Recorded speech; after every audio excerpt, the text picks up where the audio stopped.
This is a description of what you need to do for Assignment 5.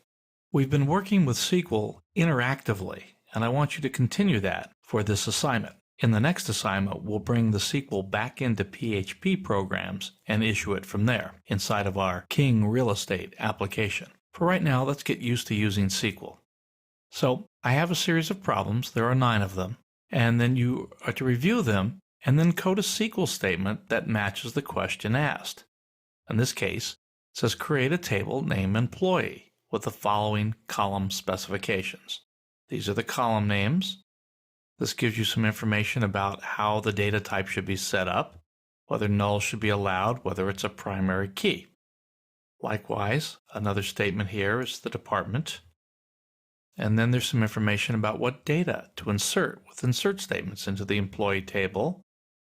And then again down into the department table that you created. Here's the data you should put in there.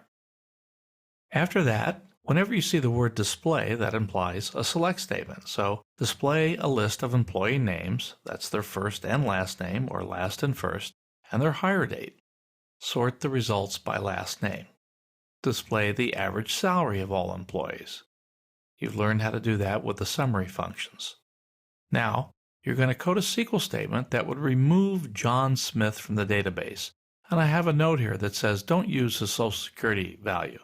Now, in the real world, you're going to want to use a primary key like Social Security number. But in this case of this very simple database, I want you to use the criteria that I gave you, the name. Now, if you worked for a very large company and you removed John Smith, you would be removing probably more than one John Smith.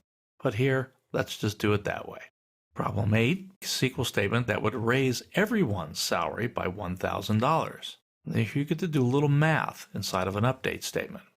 Likewise, in problem 9, we code a statement that would remove the department table from the database. Not just its data, but the department table itself. Now, this information is in assignment5.pdf, which is in your working files. And also, you will run and test out your statements using the MySQL interface for wamp.php and run it here in your local host. And that is also in your working files. So you can run this, click the submit button to run your statements, and you'll have a history over here. And this is what we've been using to demonstrate through all of the exercises we've done thus far here in this chapter on SQL. Okay, that ends the lesson on how to do Assignment 5.